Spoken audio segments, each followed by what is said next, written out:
হরে কৃষ্ণ। কেমন আছেন বন্ধুরা? আশা করি আপনারা খুব ভালো আছেন আর ভগবানের কৃপায় আপনারা খুব ভালো থাকুন। আশা করি আপনাদের সকলের নির্জলা একাদশীর উপবাস খুব সুন্দর সফলভাবে ও শ্রদ্ধা ভরে সম্পন্ন হয়েছে।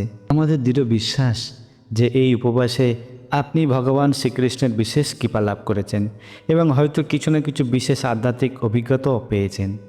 এখন সময় এসেছে শ্রী জগন্নাথ দেবের জন্মোৎসব উদযাপনের। হ্যাঁ বন্ধুরা, সেই জগন্নাথ দেবের আবির্ভাব স্নানযাত্রা মহোৎসব। হ্যাঁ, আজ সেই পূর্ণিমা, জ্যৈষ্ঠ মাসের পূর্ণিমা, যখন হাজার হাজার বছর আগে ভগবান শ্রী জগন্নাথ দেব এই পৃথিবীতে আবির্ভূত হয়েছিলেন। এই দিনটি স্নানযাত্রা নামে পরিচিত।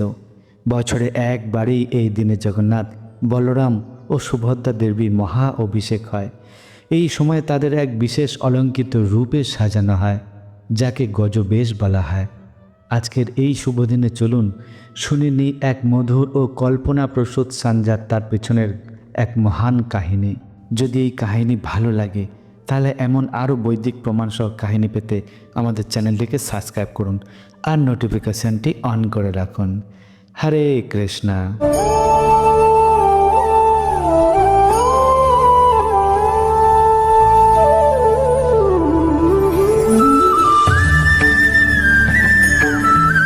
দ্বারকার রাজপ্রাসাদে আজ রানীদের ভবনে এক বিশেষ ব্যস্ততা লক্ষ্য করা যাচ্ছিল।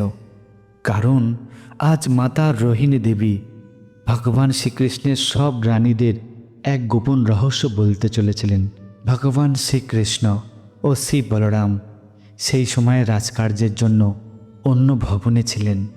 সেই সময় প্রত্যেক রানীরা এই সুযোগে ঠিক করলেন যে তারা যখন একা থাকবেন তখন মাতা রোহিণীর কাছে শুনবেন সেই বৃন্দাবনের লীলা, যা ভগবান শ্রীকৃষ্ণ আজও ভুলতে পারে না। সেই লীলা কথা শুনব মাতার রোহিণী দেবীর কাছ থেকে। মাঝে মাঝে শ্রীকৃষ্ণের ঘুমের মধ্যে বৃন্দাবনের নামও জপ করেন, গোপীদেরকে ডেকে ডেকে কাঁদতে থাকেন। এতে সমস্ত রানীরা চিন্তিত হতেন, ব্যথিত হতেন আর চিন্তা করতেন, কেন বৃন্দাবনে এমন কি আছে, ব্রজগোপী ব্রজবাসীদের এমন ক্রিয়া আছে যাদের জন্যে ভগবান শ্রীকৃষ্ণ আজও কাঁদেন। তাই সমস্ত রানীরা মিলে মাতা রোহিণী দেবীকে একটি আসনে বসালেন আর কাহিনী শুরু করাতে বললেন যে বৃন্দাবন লীলার কাহিনী শ্রবণ করান, শ্রীকৃষ্ণ কী কী লীলা করেছিল। সেই সময় নিরাপত্তার জন্য দরজার দায়িত্ব দেয়া হয়েছিল সুভদ্রা দেবীকে।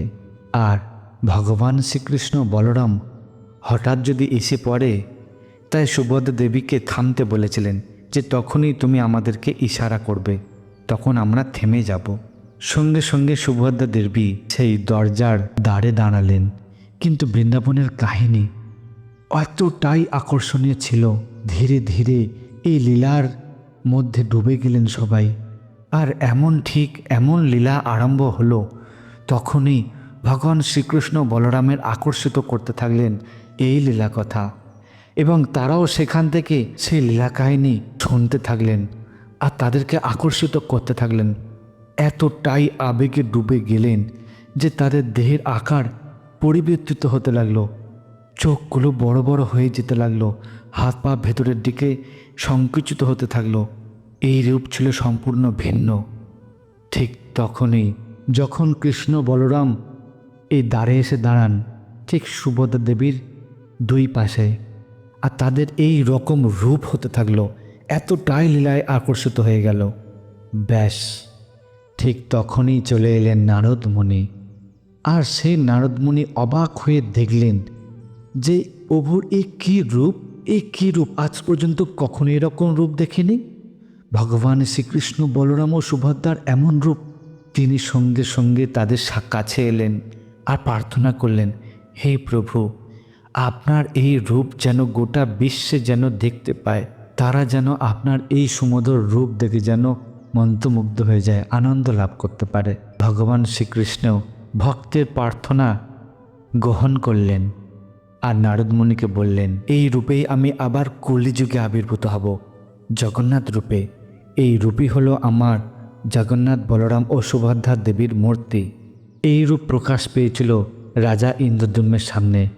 ভগবান তাকে আদেশ দিয়েছিলেন, প্রত্যেক বছর জ্যৈষ্ঠ মাসের পূর্ণিমাতে আমাকে স্নান করাও। সমুদ্রের তীরে অক্ষয় বট গাছের উত্তর দিকে এক পবিত্র কুয়া আছে, তার জল সংগ্রহ করো। শঙ্খ ঘণ্টা মৃদঙ্গের ধ্বনিতে পবিত্রভাবে জল এনে 108 সোনার ঘটিতে তা রাখো এবং আমাকে মহাস্নান করাও। আজও এই রীতি মেনে জগন্নাথ দেবের মহাস্নান করানো হয়। পরে তাদের গজব বেশে সাজানো হয় এবং এই সময় ভক্তরা তাদের ছুঁয়ে দর্শনও করতে পারেন। এরপর শুরু হয় অনাবসর। 15 দিন ধরে জগন্নাথ দেব অসুস্থ থাকেন এবং পরে আবার ঠিক 15 দিন পরে রথযাত্রার সময় বাইরে বেরিয়ে আসেন। আজ সেই স্নানযাত্রার বিশেষ দিন। জগন্নাথ দেবের এই লীলা আমাদের মনে করিয়ে দেয় ভগবানের ভক্তি রূপ, প্রীতি রূপ ও প্রেম রূপ। আপনার আশেপাশে যদি কোনো ইস্কন মন্দির থাকে, সেখানে গিয়ে জগন্নাথ দেবের দর্শন করতে পারেন, কারণ এরপর 15 দিন তাকে দেখা যাবে না। যদি এই কাহিনী ভালো লেগে থাকে আপনাদের, তাহলে অবশ্যই কাহিনীটা শেয়ার করুন আর আমাদের এই চ্যানেলটিকে সাবস্ক্রাইব করতে ভুলবেন না আর নোটিফিকেশনটি অন করে রাখুন। জয় জগন্নাথ বলদেব সুভদ্রা মহারানী কি জয়। আমাদের প্রার্থনা, তিনি যেন আমাদের শুদ্ধ প্রেম ও ভক্তি দান করে থাকেন। জয় জগন্নাথ স্বামী কি জয় হোক।